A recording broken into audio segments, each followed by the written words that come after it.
Acompanhe agora Livre Pensamento.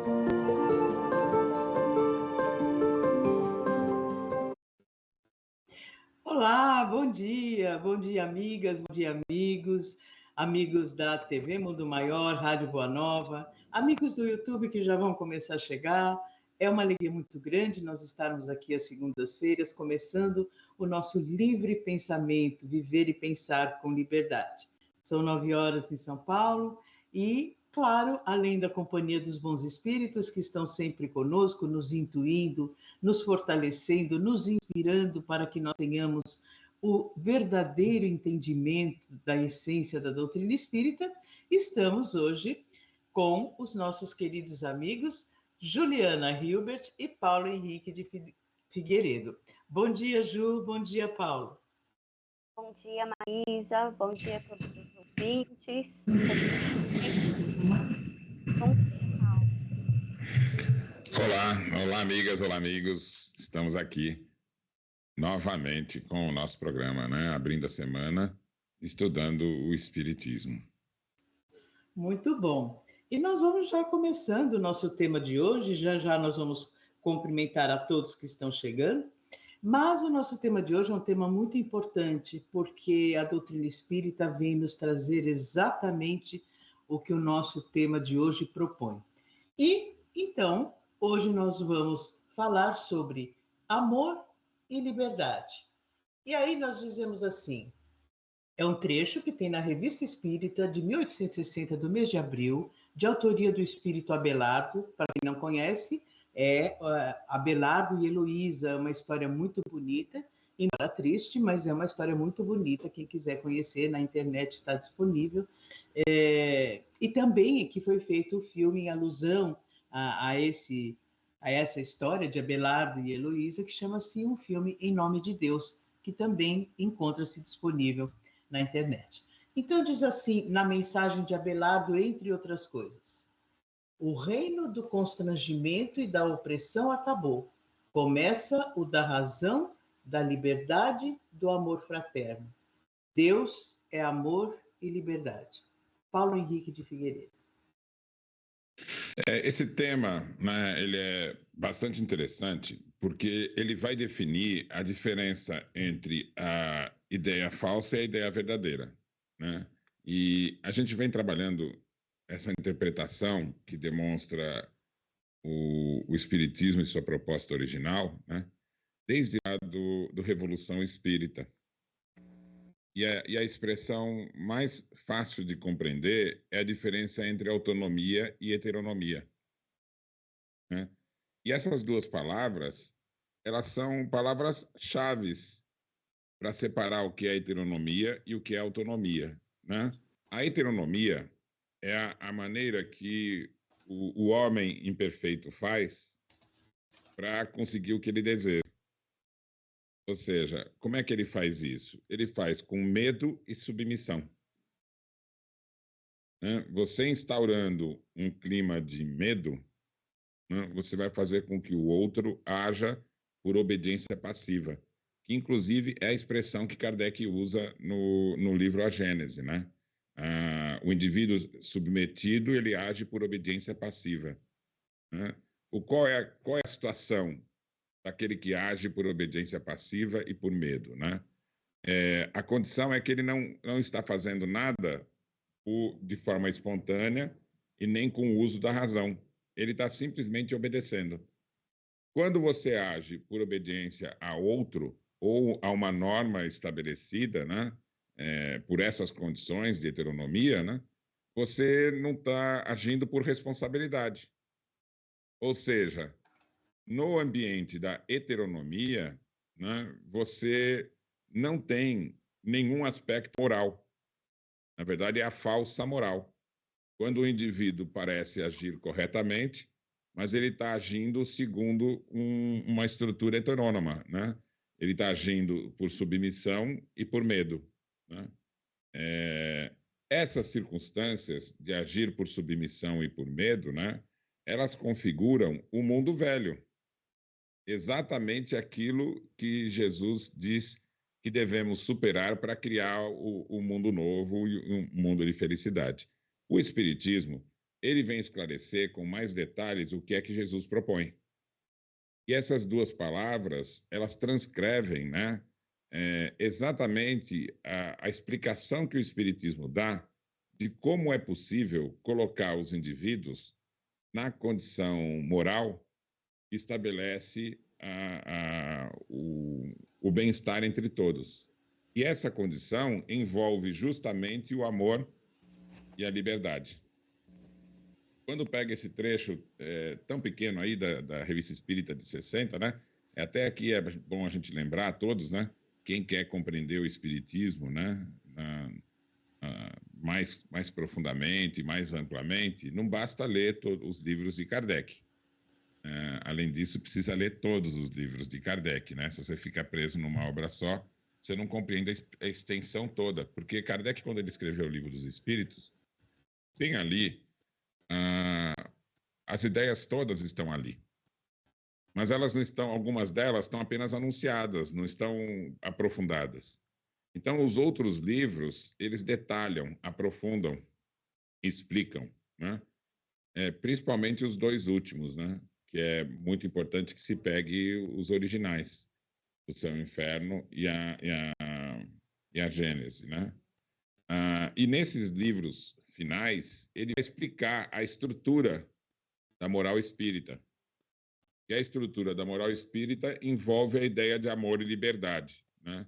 Mas o amor e liberdade não no sentido do uso comum, mas um sentido específico da doutrina espírita, né? Nós vamos falar um pouco sobre isso hoje, né, gente? Exatamente. E olha só, antes que a gente passe para a Ju, nós vamos cumprimentando, então, Évora Rita, Ariane Neto, Francisco Faustino, Cecília Reis, Ângela Maria, Antônio Leite, lá nos Estados Unidos, bom dia. Clarice de Maio, feliz semana para todos nós, né, Clarice? Isso mesmo. Honória Feliz, Ricardo Fátio de Campos, Elaine Maria Machado, Júlia Meirelles, Ana Paula Gomes. Bom dia a todos vocês, boa semana, muito obrigada para todos vocês também.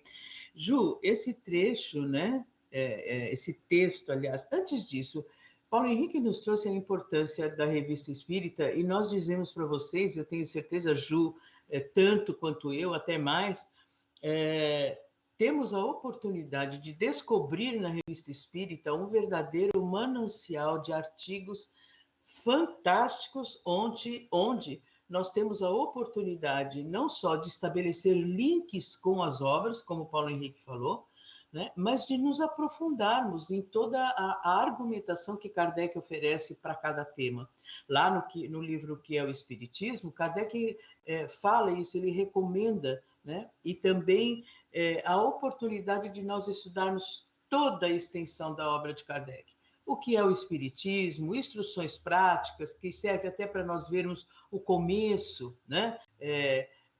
O Espiritismo na sua expressão mais simples, Livro dos Espíritos, Livro dos Médiuns, Evangelho segundo o Espiritismo, as duas obras fundamentais no sentido de as mais conclusivas, O Céu e o Inferno ou A Justiça Divina segundo o Espiritismo e a Gênese, né? Os Milagres e as Predições. Mas a Revista Espírita no seu todo, onde nós temos a oportunidade de ver que em 58, 59, no começo Kardec vai pondo muitos artigos relativos à fenomenologia, né?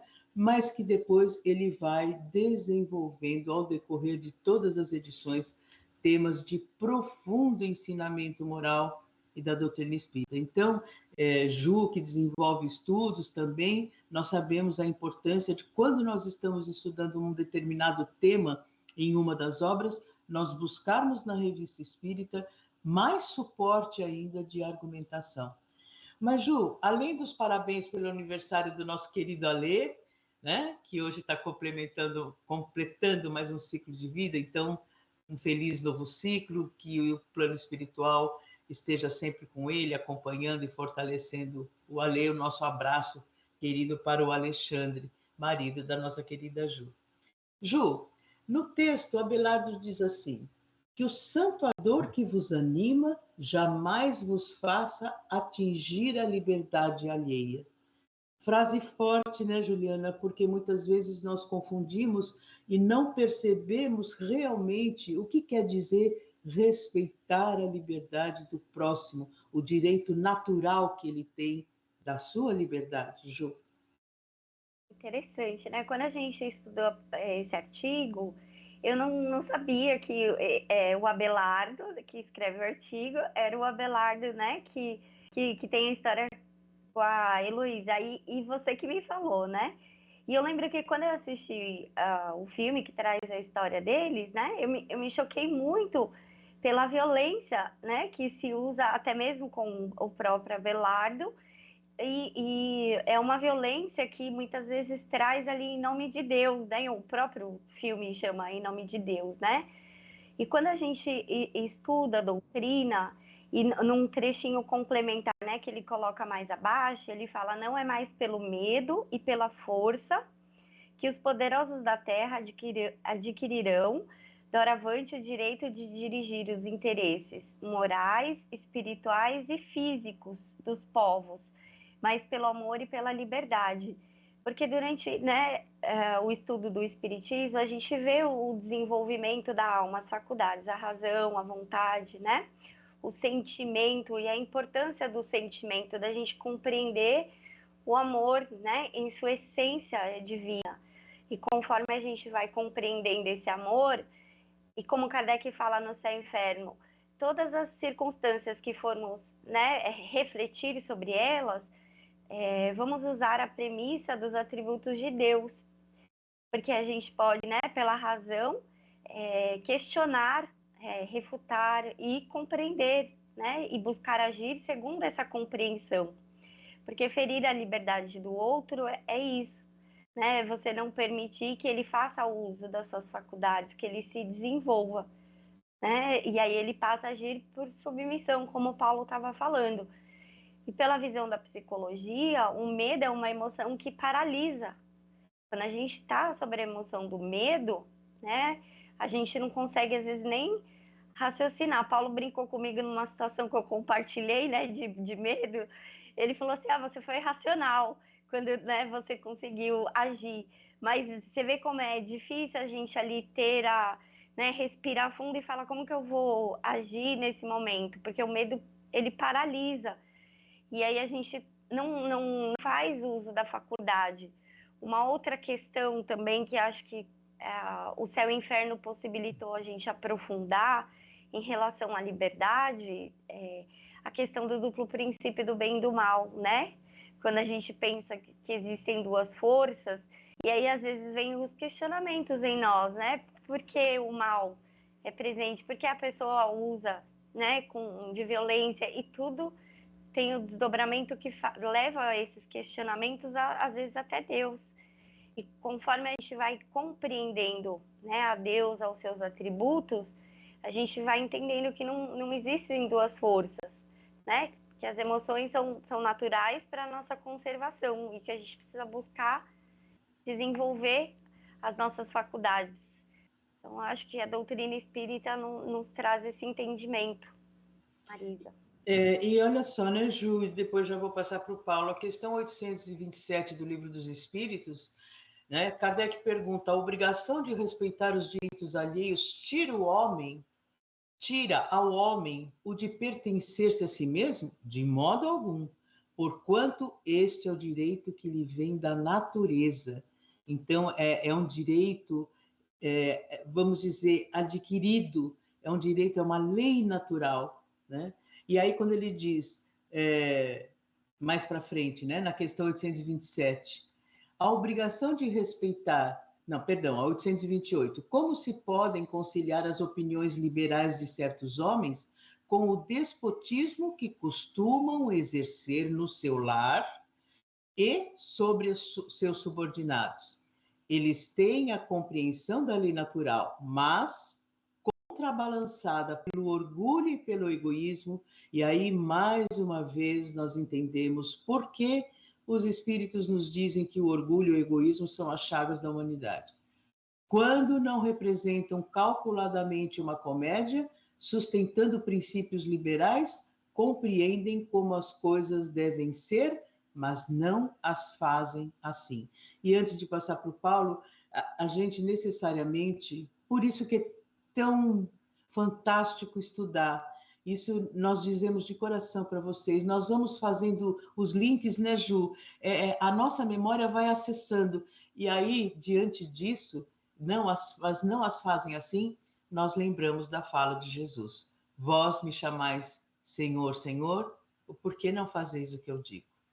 Então, Jesus nos convocando a essa coerência interna. Não adianta nós termos conhecimento, estudarmos, ficar tudo na nossa cabeça, ou nós sermos espíritas de carteirinha. É preciso agir de acordo com os princípios espíritas.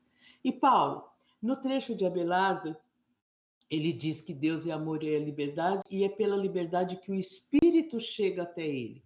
Como que nós podemos entender que é pela liberdade que nós chegamos a Deus? Aqui tem uma questão prática de entendimento do que é que o Espiritismo propõe, né? Eu vou recapitular, né? No livro Revolução, a gente propõe a diferença entre autonomia e heteronomia. Algumas pessoas me perguntam assim, mas isso não está... Essas duas palavras não estão na época de Kardec.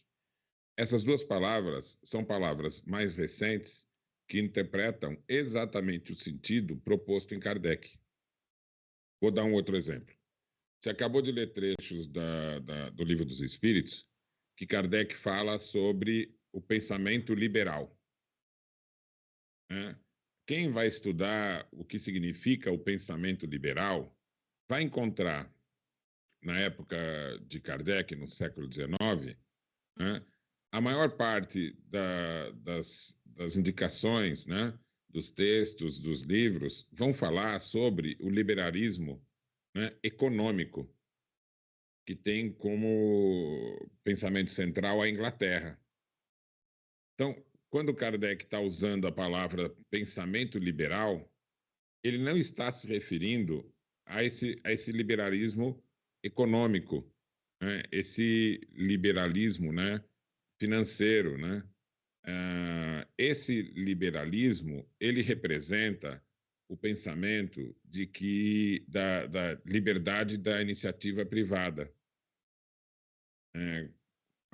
Ele tem um significado muito diferente da palavra liberal que Kardec está usando, que se refere à França. Então, o pensamento liberal francês do século XIX, que é a esse que Kardec está se referindo, e é também o que significa o Livro dos Espíritos, o pensamento liberal francês representa o pensamento humanista. As ideias fundamentadas em liberdade, igualdade e fraternidade, né, que são próprias, né, do desenvolvimento, né, francês, do pensamento francês. Então, é muito importante a gente, quando vai estudar Kardec, ter uma noção clara das questões históricas e é da interpretação que a gente tem que fazer dos termos que ele usa. Então, existem a palavra liberal é utilizada em dois aspectos diferentes. O pensamento liberal no âmbito econômico, né, que tem origem na Inglaterra, né, e o pensamento, a palavra liberal no âmbito da França, que significa o humanismo. E é a esse que o Kardec se refere, o humanismo. E o humanismo é que propunha, né, uma relação humana fundamentada em amor e liberdade, e não, como a gente vê no próprio texto aqui, olha, constrangimento e opressão. A gente também poderia traduzir por coerção, opressão e coerção. Então, veja só, você fazer com que o outro haja corretamente, por opressão, por imposição, é o que o velho mundo sempre fez. Nós temos que ter mais disciplina, tem que ter vigilância. A palavra disciplina, ela tem vários aspectos. A disciplina imposta, né? E a disciplina conquistada. A disciplina conquistada é quando as pessoas aderem àquilo porque sabem que é o melhor para todos. A imposta é por meio de coerção, de submissão. Então, a gente precisa ter clareza de qual é o significado mais profundo da proposta espírita. A proposta espírita, gente, ela vem esclarecer o pensamento de Jesus. E a finalidade é oferecer ao mundo uma nova forma de agir. Então, quando Kardec fala assim, poxa, a pessoa que tem um pensamento liberal, mas não age assim no seu cotidiano, ao que ele está se referindo? É aquelas pessoas que defendem, por exemplo, o liberalismo, né, na França, que é o humanismo, no âmbito da política, né, no âmbito social, no âmbito da filosofia, escreve sobre isso, defende a ideia, mas o seu comportamento pessoal é um comportamento de imposição, de coerção. Então, isso não ocorria só naquela época, ocorre hoje. Então, a gente pode pensar até na própria defesa e divulgação do espiritismo. A pessoa que tem um discurso espírita, se conhecer o espiritismo profundamente, né, tem que propor a proposta dele é humanista, é a proposta de inclusão, é a proposta de agir no bem por liberdade. E é incompatível com pensamentos, né, filosóficos, políticos, né, de coerção, de submissão, né, de força, de medo, né, é o oposto do que o Espiritismo está propondo. E, do ponto de vista prático, teórico, essa mensagem ela vai dar um detalhamento, que é o que você perguntou, Juliana. Veja só, ele vai dizer assim, olha, como é que você pode se aproximar de Deus por meio de amor e liberdade? Aí ele vai colocar assim, olha, pelo amor se cria em cada existência novas relações que se aproximam da unidade. O que ele está falando aqui? A proposta do Espiritismo não é o bem aos amigos e mal aos inimigos. Essa é justamente a falsa ideia que vem justificando, desde o início da civilização, as divisões. Né? Quando você pensa em bem a um amigo e mal ao inimigo, justifica você atacar alguns para defender outros. É a própria falsa ideia, bem aos amigos. Se a gente for estudar com mais detalhes, nós vamos ver lá Sócrates, né, na Grécia, combatendo isso como sendo uma falsa ideia. E isso é o que caminha na linha do que Jesus vai propor. Né? Então, Jesus vai propor assim, se você quer agir, né, segundo o pensamento de Deus, você deve fazer o bem para todos, não escolher a quem vai fazer o bem. Essa atitude é de complexo entendimento, se você tiver com a mente viciada com o velho mundo, né? Porque fazer o bem para todos não escolher a quem fazer o bem, coloca você numa atitude constante diante de qualquer circunstância. Né? E quando você procura ser útil ao outro em qualquer circunstância, você vai criando laços verdadeiros. Qual é o inverso de você fazer o que eu estou falando aqui? O inverso é você ser útil quando tem alguma coisa de recompensa. A gente, por exemplo, se você é útil no trabalho, você até pode se empenhar para ser útil de uma forma caritativa, vamos dizer assim. Mas você ser útil no trabalho tem a recompensa do salário. Então, não é uma atitude livre. Né? Mas aí depois do trabalho eu tenho que descansar. Né? Aí você está agindo em função do seu interesse. Agora, se na hora de você descansar você for útil para alguém, aí sim você está agindo com a ideia da liberdade do bem, que é a segunda ideia. Né? Ele coloca aqui, ó, pela liberdade escolhe o bem que o aproxima de Deus. Então, por que ele fala assim, novas relações que se aproximam da unidade? Porque nós temos que romper fronteiras na sociedade humana. Essa ideia do apoio mútuo, né, da cooperação, que ele também vai falar um pouco à frente, né, não agir por constrangimento, significa criar relações que sejam inclusivas. Isso vai valer, gente, para qualquer coisa que você imaginar. Né? Nós estamos vivenciando uma sociedade, gente, que criou regras de relacionamento, de convívio, né, de uso de espaço, de ambientes, que são medidos pelo dinheiro. E muitas vezes a gente não percebe o quanto isso causa uma divisão. Se você for pensar lá no passado, né, na França, antes da Revolução Francesa, né, você tinha o dinheiro do Estado, que era utilizado para estabelecer os privilégios, né, dos religiosos e dos nobres. E você tinha todo o resto, né, vivendo da forma que podia. Então você tinha ali uma estrutura de Estado, né, que dividia o povo. E cada um achava no seu direito, né? O nobre, ele frequentava e fazia uso dos recursos, né, que a sociedade dava de luxo, né, e de privilégios. E se você pensar assim, por que que ele vivia nessa condição? Ele vivia nessa condição porque ele era herdeiro. Então, eu sou filho de um nobre, eu sou a nova geração de nobres e sou protegido pelo rei. Então, o questionamento da Revolução Francesa é: por que que vai se dar privilégio para alguns? Que diferença tem? E as justificativas que se davam até então caíram por terra, né? É escolhido por Deus. Mas como que Deus vai privilegiar alguns? Então, entender que Deus não estabeleceu nenhuma regra de privilégio na relação entre as pessoas é compreender que a proposta verdadeira que vai trazer paz, né, e vai trazer harmonia e felicidade para o mundo é justamente o inverso dessa ideia. Então, se a gente olha para o passado do mundo, né, se a gente olha, por exemplo, para a época de Kardec aqui no Brasil, você ainda tinha a estrutura de escravidão.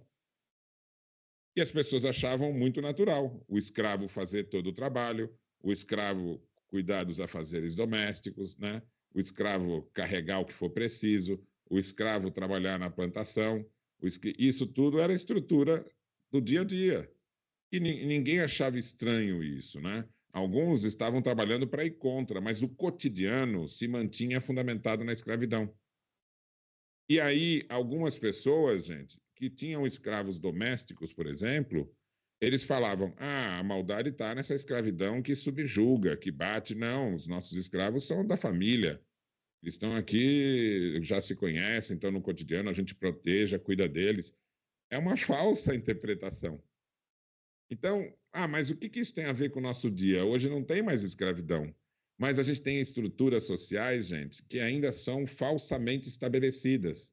Uma delas é você não ter mais a nobreza, mas ainda você ter uma estrutura de privilégios baseadas na posse do dinheiro, que não qualifica ninguém. A pessoa não é qualificada sobre se ela tem ou não tem dinheiro. E muitas vezes o ter o dinheiro vai fazer com que a próxima geração também acabe estabelecendo essa estrutura de privilégio, porque a gente tem que pensar o seguinte, gente: quem nasce numa casa onde as pessoas têm o pensamento voltado para a formação, para o estudo, né, para as coisas necessárias que o dinheiro permite, a gente tem que imaginar que outras famílias, onde a pessoa vai nascer, você vai ter um pensamento muito diferente, que é o de você lutar no dia a dia para ter o necessário. E aí, essas pessoas não podem se dar ao luxo de privilegiar o estudo. Na verdade, as coisas agora estão mudando um pouco, mas a pessoa dizia assim: olha, você não pode ficar pensando em estudo, porque a gente tem que ganhar o nosso dia a dia. Então, desde criança, a pessoa é formada para ter esse raciocínio. Eu preciso lutar durante o dia para conseguir o necessário para não passar fome amanhã, para não perder o pouco que tem amanhã. Então, essa estrutura de vida, gente, não é natural. Ela é resquício dos tempos que você mantinha o outro, o escravo é mantido por medo, né? E ele vai agir por submissão porque ele é tirado da liberdade. E o que está se falando aqui? Está se falando, olha, uma relação social, né, adequada, ela tem que ser regida por amor e liberdade. O que significa amor e liberdade? Amor é inclusão. Olha o que ele diz ali. Amor é novas relações que se aproximam da unidade. O que é a unidade? A unidade de todos os seres humanos. Ou seja, todo mundo estar incluído numa condição de vida adequada. Então é muito clara a proposta espírita, que é a proposta de Jesus. Como é que você faz valer o espiritismo? Você faz valer o espiritismo com inclusão. Mas como é que vai ser feito isso? Pela força? Aí é que está a questão. Se você fizer pela força, você vai estar oprimindo, né? Não aquele que vai ser submetido, mas aquele que submete. Olha que coisa detalhada que essa mensagem diz. Ele diz assim, olha, sede ardentes em propagar a nova fé, e o santo ardor que vos anima jamais vos faça atingir a liberdade do outro. Então ele está dizendo, o Espiritismo vem esclarecer qual deve ser a sua postura na relação com o outro. Mas qual é a aposta do Espiritismo? A aposta do Espiritismo é que se você agir diferente, se você for inclusivo, né, se você passar a usar a proposta de ser útil, né, independente de qualquer retorno, porque esse é o significado da caridade desinteressada. Né, ser útil sem nada de interesse de retorno, ser útil por querer fazer o bem, sabendo que isso pode criar um mundo melhor. Então, qual é a proposta? Que você faça isso por si só, com os argumentos que o Espiritismo lhe oferece. Né? E você não deve nem tentar impor isso ao outro. Ele tem que fazer, senão ele não vai agir por liberdade. Olha o que ele escreve. Evitai, por uma insistência muito grande, junto da incredulidade orgulhosa e temível, exacerbar uma resistência meio vencida e quase a se render. Por quê? Né? Tem uma mensagem, tem uma das falas no Livro dos Espíritos que vai dizer assim, olha, Deus não apressa, né, a expiação. Se ele não apressa a expiação, é porque você superar o apego, você superar a imperfeição, tem que ocorrer por liberdade. A liberdade ocorre como? Pelo arrependimento. O que é o arrependimento? É a mudança de mentalidade. O que é a mudança de mentalidade? Abandonar a falsa ideia do medo e da submissão e adotar a tese do amor e da liberdade. Então, o que o Espiritismo vai demonstrar? Deus, no universo, gente, ele estabelece uma condição que as pessoas vão agir no bem porque querem, porque compreenderam, porque veem que é o melhor caminho. E se Deus, gente, não apressa, quem somos nós para apressar? Então, não existe forma de você fazer a pessoa aderir à ideia verdadeira, né, por qualquer forma de opressão que seja possível. Tem que ser pela própria liberdade, a pessoa tem que se interessar. Então, veja, se nesse detalhe de você propor adesão ao bem, você tem que respeitar a liberdade, imagina no restante. Então, o Espiritismo, para ser bem compreendido, exige raciocínio e reflexão, gente. Porque a mudança que ele vai causar no mundo vai ser uma grande revolução moral, não é pouca coisa. Então, não adianta imaginar que por adesão, eu sou espírita, não vai resolver. Você não entendeu o Espiritismo verdadeiro, mesmo porque o Espiritismo tem sido divulgado com ideias completamente contrárias ao que ele propõe. Então, a gente tem que fazer uma recuperação, um esforço de entendimento para entender em nós mesmos o que é necessário mudar para criar esse mundo melhor. Muito bom, né, Paulo e queridos amigos, né? Cumprimentando mais uma vez Ricardo Fátio de Campos, que colocou sede perfeitos, né? Não esquecer que Deus respeita a nossa liberdade. Também um abraço para Maria Zélia, em Rio Preto, Minas Gerais, Lúcia, Volta Redonda, Pedro Paulo. E vejam só,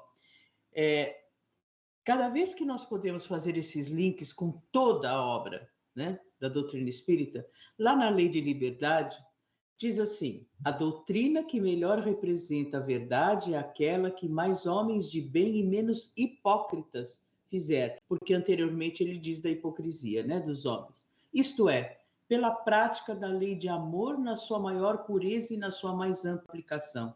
Esse é o sinal porque reconhecereis que uma doutrina é boa, visto que toda doutrina que tiver por efeito semear a desunião e estabelecer uma linha de separação entre os filhos de Deus, não pode deixar de ser falsa e perniciosa.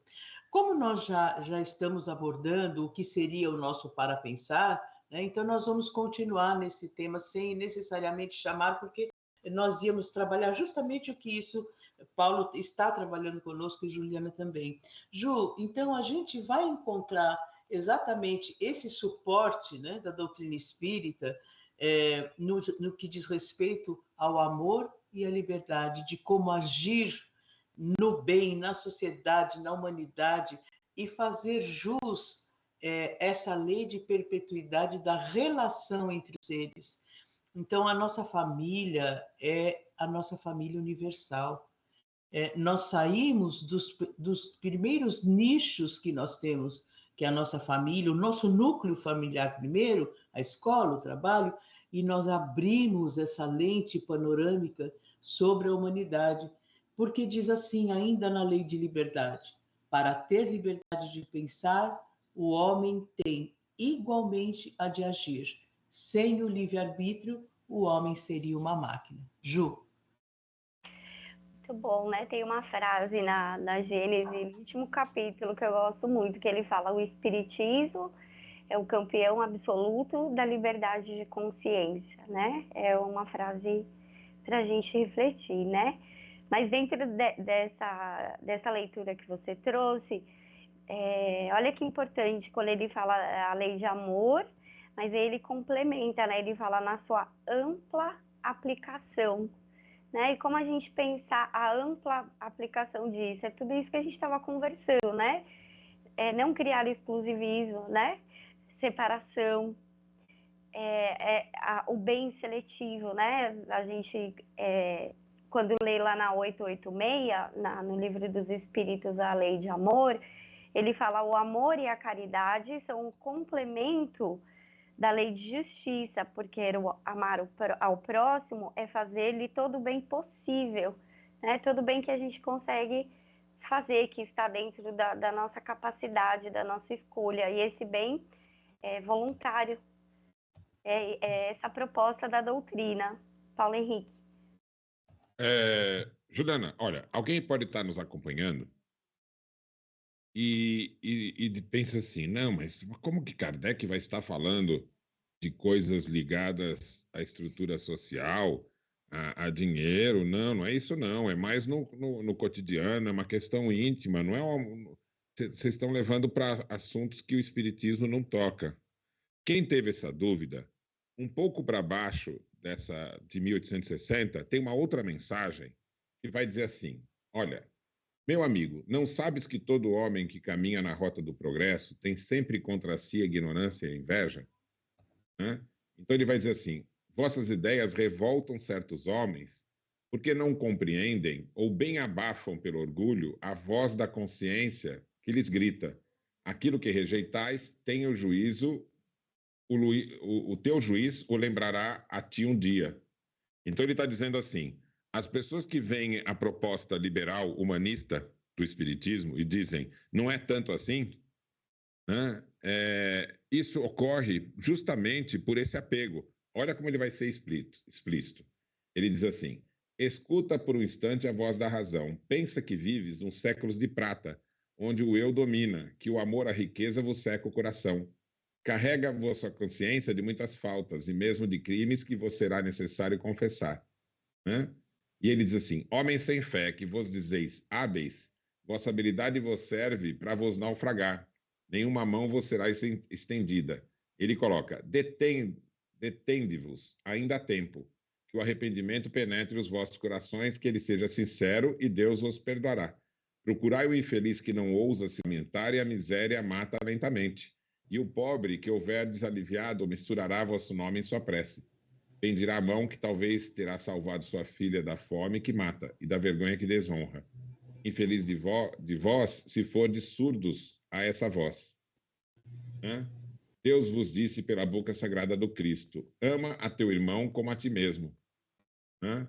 E ele vai dizer o seguinte, olha, mais à frente.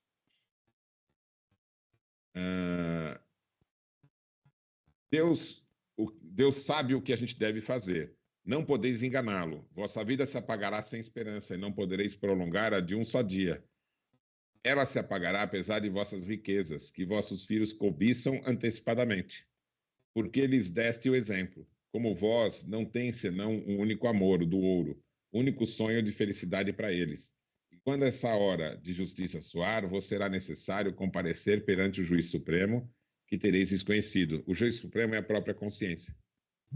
Então, nós estamos exatamente nessa circunstância, né? Num mundo fundamentado na ideia de que você possuir o dinheiro é que você vai ter a felicidade. E isso não é um ódio à pobreza. Não é dizer assim, vamos ter que ser todo mundo pobre para que ninguém tenha cobiça. Não faz o menor sentido essa ideia. O que nós temos que pensar é o dinheiro, ele tem que ser um recurso para estabelecer uma condição que seja adequada para todos.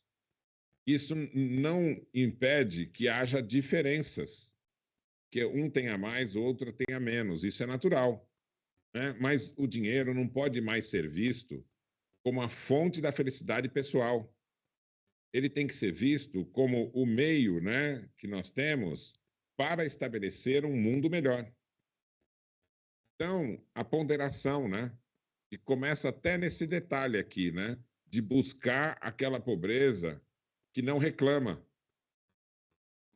Entendeu? Ele não está falando de dar esmola. Ele está falando de buscar aquele que está passando por uma dificuldade e que não reclama. Então, o que ele quer dizer com isso? É que nós temos que estabelecer novas estruturas sociais. Mas aí a pessoa pensa, mas eu estou aqui em casa, eu não tenho como fazer isso. Então, faça o que está ao seu alcance, que é mudar a sua cabeça, mudar a sua mente. Pensar, estamos no mundo para sermos úteis, independente de qualquer retorno. É uma reprogramação da nossa forma de pensar. Eu vou ser útil em todo instante que for possível, porque quem faz isso e conquista isso como valor, vai fazer isso onde estiver. E o mundo, ele funciona assim. Você vai reencarnando em circunstâncias diferentes. Então, essa ideia que ele fala, olha, quando você se apega ao dinheiro e acha que ele é a única saída, você está dando esse exemplo para o filho. E o filho vai pensar, puxa, eu preciso desse dinheiro de herança, senão eu não vou ser feliz. E a gente tem que trazer outro ensinamento. Dizer que o dinheiro é um recurso, e quanto mais dinheiro tiver, mais importante é que ele tenha soluções sociais, que ele seja utilizado de uma forma a levar o bem-estar para todos. E tem várias maneiras de fazer isso com ideias boas, né? Mas a primeira coisa que precisa se alcançar é o propósito. Criar uma sociedade onde o propósito seja não há privilégios em função do dinheiro. Nós temos que estabelecer condições, o humanismo diz isso, condições adequadas para todos, independente de qualquer coisa que nos diferencie. Então, essa é a questão do nosso tempo, né? E o Espiritismo trata exatamente desse pensamento. E é assim que a gente tem que interpretar, divulgar e compreender o Espiritismo. Muito bom, Paulo Henrique e Juliana. Maria Aparecida Chalot, que bom que você fez essa pergunta, porque nós sempre encontramos a oportunidade como desconstruir os erros já produzidos pelas interpretações equivocadas da doutrina espírita. E nós dizemos mais, Maria Aparecida. Pois não. É exatamente fazer o que estamos fazendo aqui, buscar a interpretação correta para que o Espiritismo tenha o seu valor. Porque o Espiritismo mal interpretado, ele vira uma repetição do que já se dizia antes e não causou mudança, né? Ou às vezes até a repetição do que é o seu contrário, né? Então a gente tem que estudar, ler, interpretar corretamente, né, para que a gente possa fazer com que ele traga frutos. E brincando com Paulo Henrique, eu vou dizer, é mais do que isso ainda, porque Paulo, quando a gente estabelece um raciocínio, né, Ju, ele amplia e diz, é mais do que isso.